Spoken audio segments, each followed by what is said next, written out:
ये कहानी केवल मनोरंजन परिपथ से बनाई गई है। हम किसी भी तरह के अनश्रद्धा को ठेस नहीं पहुंचाते। आपने बहुत सारी रियल हॉरर स्टोरीज सुनी होंगी, लेकिन आज मैं जो स्टोरी आपको बताने जा रहा हूं वो भारत की सबसे डरावनी भूतिया कहानी है। इसे सुनकर आपके भी रोंगटे खड़े हो जाएंगे। तो चलिए इस सच्ची भूतिया कहानी को हम आपको सुनाते हैं। ऐसा क्या हुआ कि कविता और सौरभ को घर से भागना पड़ा? आखिर उस खंडहर में किसकी थी आत्मा? उस आत्मा ने कविता को जंगल के रास्ते खंडहर में कैसे बुलाया? कविता और सौरभ के साथ उस खंडहर में क्या हुआ? इस भूतिया डरावनी कहानी को जानने के लिए वीडियो को लास्ट तक जरूर देखें। कविता को अपने सीने से लगाकर उसे चूमने लगा वह। अब कविता की भी नींद खुल गई, मगर उसके दिल की धड़कनें बड़ी देखकर कविता ने पूछा, क्या हुआ सौरभ, तुम कुछ डरे से लग रहे हो? नहीं, ऐसी कोई बात नहीं, बस यूं ही। सौरभ ने कविता को वह सब बताना उचित ना समझा जो कुछ देर पहले उसके साथ घटा था। वह नहीं चाहता था कि कविता खौफ के साए में घिर जाए। तो फिर आधी रात को तुम इस हाल में क्यों हो?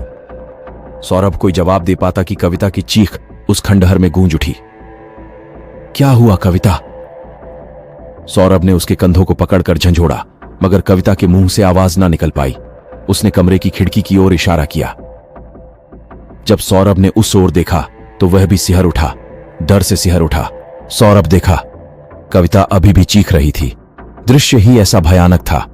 टूटी खिड़की पर एक डरावनी आकृति खड़ी थी।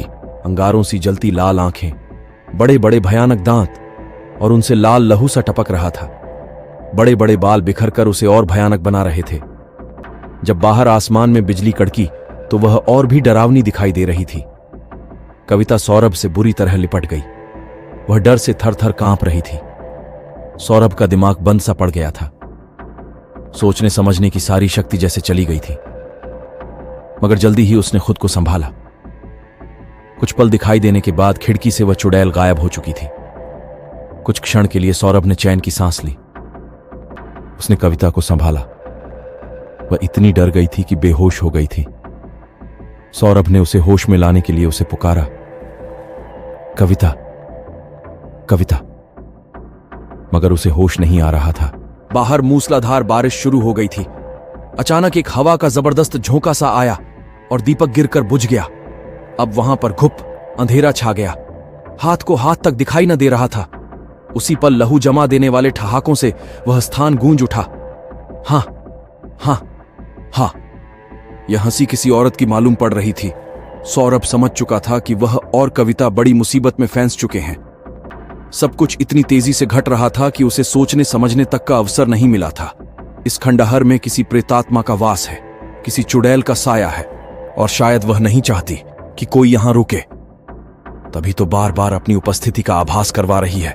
वह कितनी भयानक है। सौरभ ने अपने फोन की टार्च जलाई और वापस दिए को जलाने के लिए वहां से उठा, मगर यह देखकर उसे निराशा हुई कि नीचे गिरकर उसका सारा तेल बिखर गया था।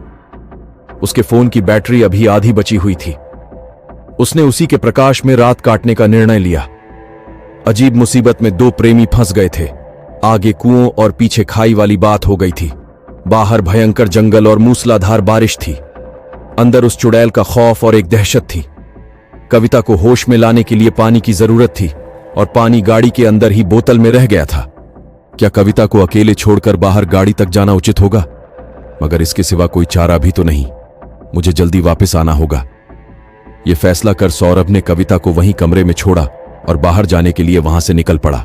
मूसलाधार बारिश और रह रहकर चमकती कड़कड़ाती बिजली के बीच सौरभ खंडहर से बाहर निकल गया। उसने गाड़ी तक पहुंचकर गाड़ी का लॉक खोला और पानी की बोतल उठा ली। वापस जाने से पहले उसने एक बार फिर से गाड़ी को स्टार्ट करने की कोशिश की, मगर कामयाबी ना मिली। पानी के छींटे मुंह पर लगते ही कविता होश में आ गई, मगर होश में आते ही दहशत फिर से उसके चेहरों पर नाच रही थी। मुझे यहां से ले चलो सौरभ, वरना वो हमें नहीं छोड़ेगी, मार डालेगी हम दोनों को। डर से कांपती हुई फिर से रो पड़ी। वह सौरभ ने उसे हौसला देते हुए कहा, डरो मत कविता, मैं तुम्हें कुछ नहीं होने दूंगा। मेरे रहते कोई भी तुमको छू नहीं पाएगा। यह सुनकर चीख पड़ी, तुम समझते क्यों नहीं सौरभ? मुकाबला किसी जिंदा इंसान से किया जा सकता है, आत्मा से नहीं, और वह भी एक बुरी आत्मा से। मगर कविता, ऐसी भयानक रात में हम बाहर भी तो नहीं जा सकते। बाहर तूफान और बारिश है, भयानक जंगल है, हमारी गाड़ी भी खराब है। तू चलो, हम अपनी गाड़ी में बैठकर ही रात बिता लेंगे, बोली। वह सुबह कोई ना कोई रास्ता मिल ही जाएगा। कविता की जिद के सामने बेबस सौरभ को सहमत होना पड़ा। उसने समय देखा तो रात के 3 बज रहे थे। उसने कविता का हाथ थामा और उस डरावने खंडहर से बाहर चल दिया। बारिश अब कम हो गई थी, कभी कभी बिजली की चमक दिखाई दे जाती थी। थोड़ी देर बाद वे दोनों अपनी कार में सवार हो चुके थे। कार को लॉक करने के बाद उसने कविता का डर कुछ कम करने के लिए उसे अपने सीने से लगा लिया। मगर कविता की डरी डरी नजरें अब भी खंडहर पर ही जमी थी। जब भी बिजली की चमक उस पर पड़ती थी तो वह और भी डरावना दिखाई देता था।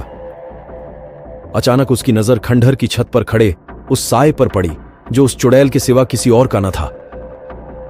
कविता को लगा कि उसे हार्ट अटैक आ जाएगा। वह देखो सौरभ, उधर छत पर देखो, वह उधर खड़ी है। सौरभ ने कविता की बताई दिशा में देखा, मगर उसे कुछ दिखाई न दिया। वह नहीं समझ पाया कि आखिर हो क्या रहा है। उसने झुंझलाकर कार को स्टार्ट करने की कोशिश की और आश्चर्य, इस बार कार स्टार्ट हो गई। सौरभ और कविता खुशी से झूम उठे। कविता ने भगवान का लाख लाख शुक्रिया अदा किया। ऐसी मनहूस और भूतिया जगह से अब मुक्ति मिलने वाली है, यह सोचकर उनके चेहरों पर फिर से रौनक लौट आई थी। सौरभ ने गियर डाला और कार आगे बढ़ा दी। मगर यह क्या? कार वहां से आगे बढ़ने के बजाय वापस खंडहर की ओर मुड़ गई, और वह भी पूरी तेज रफ्तार से। सौरभ के हाथ में स्टीयरिंग जरूर था, मगर ऐसा लग रहा था जैसे कोई अनजानी ताकत से कार वापस खंडहर की ओर खींच रही थी। नतीजा, भड़ाक की जोरदार आवाज के साथ कार खंडहर की एक दीवार से जा टकराई। टक्कर इतनी जबरदस्त थी कि कार का अगला हिस्सा क्षतिग्रस्त हो गया। दोनों की चीखें इस धमाके के साथ पूरे जंगल में गूंज उठी। अगले पल दृश्य यह था कि लहूलुहान सौरभ गाड़ी से बाहर पड़ा था। कविता को भी मामूली चोटें आई थीं। उसने सौरभ को पुकारा, मगर कोई जवाब नहीं मिला।